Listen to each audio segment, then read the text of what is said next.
What? This is absolute madness! What are we up against? These guys are nothing like that other one. There has to be a way to stop them.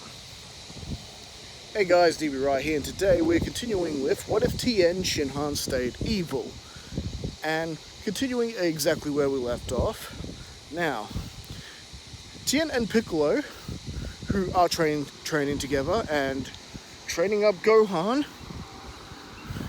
So Gohan doesn't have one sparring partner in Piccolo, he has two of them, two mentors, both of them just as ruthless. And well, if you're wondering what Gohan's personality is like right now, think Shinji Ikari from Evangelion, the way he behaves. He's more doing this because cooperating with Tien and Piccolo was basically the best way to make his life easier at this point in time. And so, meanwhile, everyone else being Yamcha and Krillin, because of course Chaozu would be with Tien, also assisting with training Gohan. Probably the only one who Gohan could sort of relate to in terms of that battle. Anyway, Krillin, Yamcha, and Goku are up on the lookout training, and Goku has been trying to spend his first full 24 hours in the Room of Spirit and Time. And it actually takes him about the full year to actually get it done, shaving off an hour here and there throughout the year. So he does get a year's worth of training in the Room of Spirit and Time, and that has massively powered up Goku. I'm not sure if it would have powered him up as much of it would have on King Kai, especially considering he doesn't have Kaioken, but I still reckon it would have powered him up relatively close. At the very least, I would imagine that at the very least he'd be able to maybe best Nappa. It more or less all depends. To make this a bit more, he is spending his last few hours in the Room of Spirit and Time, the exact day the saiyans are due to arrive. So, you know, we gotta have Goku arriving at least a little bit fashionably late. Otherwise, this whole thing just might be too easy. Mind you, he's already got a handicap not having Kaioken. And, well, with Piccolo having someone like Tien Shinhan to spar with, both their results are pretty well up there as well. The ones who are worse off at the moment are Yamcha and Krillin. And, well, they can't really help that, can they? And well, the day arrives when Nappa and Vegeta arrive, and their introduction is basically the same as we get in the original story, with Nappa pretty much destroying a city block, and they're heading straight for Tien, Piccolo, and Gohan. Hey, how about this, Vegeta? Everyone's got power levels over 1,000. Oh, big deal. Everyone's stronger than Raditz. Well, we'll just go for the strongest ones. They'd be the ones who finished off Raditz. And well, I guess the good thing is that, yeah, no one knows about the Dragon Balls at this point. No one gloated about them. Goku didn't end up dead, so there was no reason to really bring up the Dragon Balls. And, well, let's just say a certain someone decided to use them for something. I'm not going to say what. I'm going to let that happen a little bit later on as we go along in the story. Alright, so more or less they show up. Piccolo finds out he's a Namekian and that whole shtick. They recognize Piccolo and Tien's voices. And of course they figure the Rugrat is of course Gohan. And, well, Krillin rocks up, then Yamcha. Goku is still in the Room of Spirit and Time at the moment. However, we now get to the fight where the whole everyone battling the Cybermen starts. And, well, unfortunately, Yamcha still meets his end. However, once Krillin gets rid of most of them and Piccolo destroying the last one, Nappa pretty much joins the fray and pretty much immediately attacks Tien Shinhan like in the original, but this time Tien Shinhan is actually putting up more of a fight than what we get from him in the original story. Well, how's that? Well, because of all that training with constant sparring with Piccolo, not to mention Chaozu was there too, Gohan, Tien Shinhan is significantly stronger. Hey, you know what, Q-Ball? You're actually not half bad. Q-Ball, look who's talking. Yeah, well, at least I don't have 3 eyes. And so, there's actually a good battle between them, and Tien actually doesn't lose his arm. He's strong enough to actually withstand Nappa's shots. Now, don't get me wrong, he's not, like, completely... Like, Tien's results were good, but they weren't that great. Nappa is still very much the superior warrior here.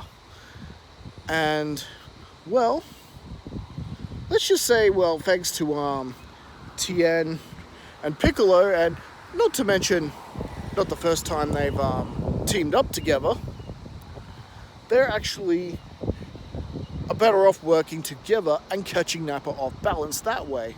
Plus you've got Chaozu as well. Now as for Gohan, well, Gohan may have been afraid in the original timeline to go after Nappa, but not in this one. And that's all due to the fact that Gohan had multiple sparring partners, none of which were taking it easy on him.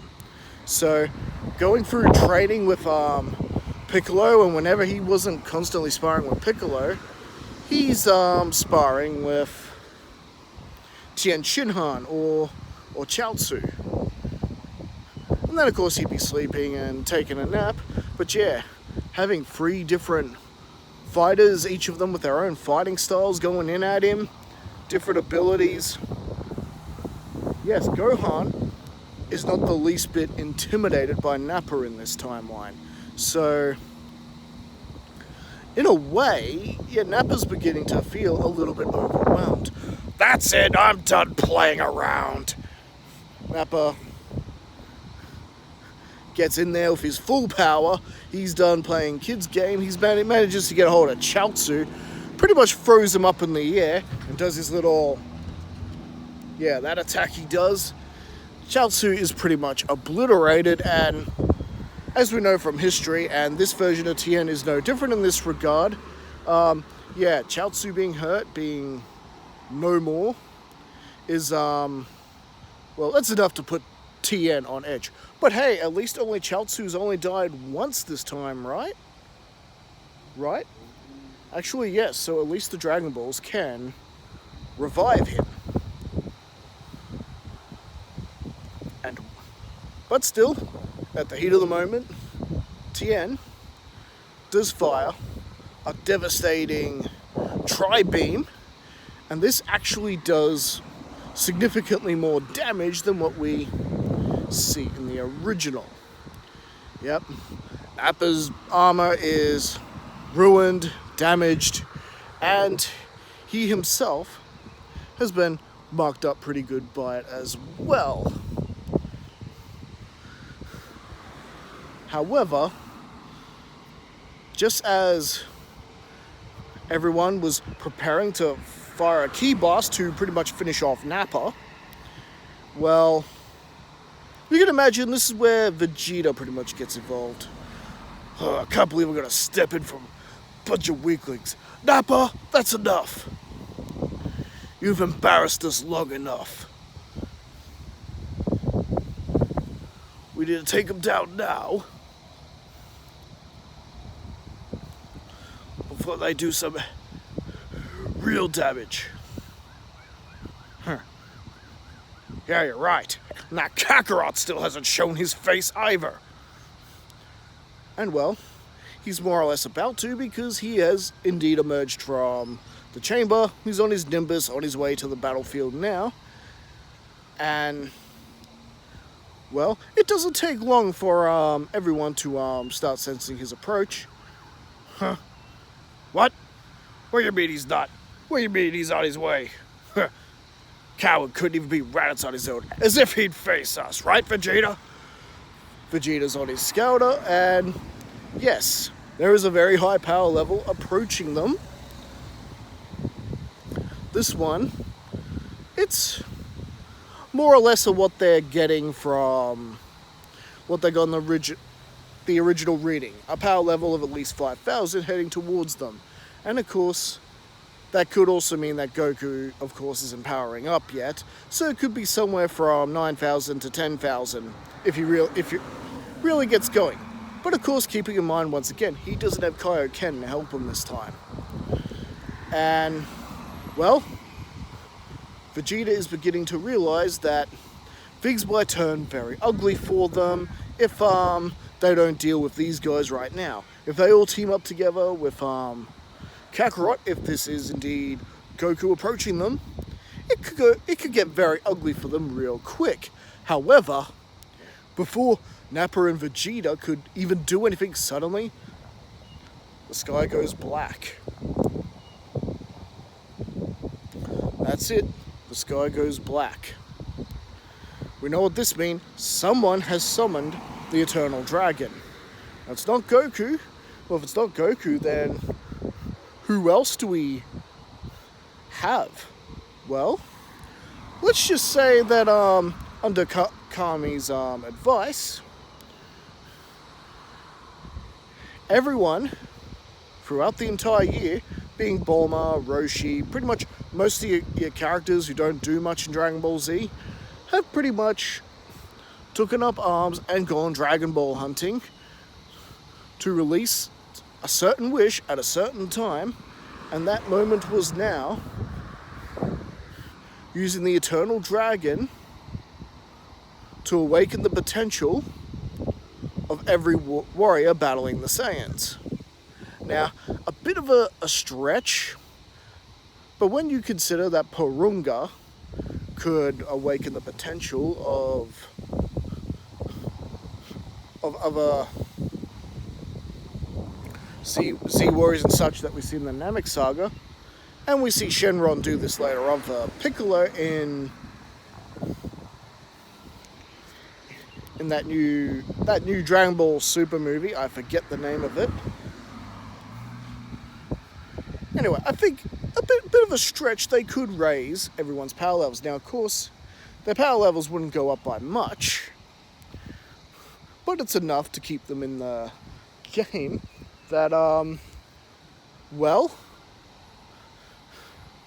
Vegeta and Nappa are pretty much on the back foot in this. Okay, Vegeta not so much, but Nappa definitely. Nappa's already been weakened. And well, essentially, Nappa is taken out by a combined Ki Blast from Gohan and Piccolo, a double team Masenko, and well, it's just impossible to find good help these days. Very well, you wish to face the Saiyan Prince, the Prince of all Saiyans. Very well, it's your funeral. And well, this is more or less where Goku shows up, and well, To everyone's relief, even his sworn enemies, Piccolo and Tien, both of which are still alive at this point. So far, Yamcha and Chaozu have been the only casualties. Yep. I think we're going to be heading into quite a battle between our heroes and Vegeta in the next installment. And this is where we're going to be leaving things for right now. I'm still working out what Tien's role is going to be in the second part of this battle. Anyway, leave a comment. Don't forget to like and subscribe. I'll see you guys next time. Catch you later.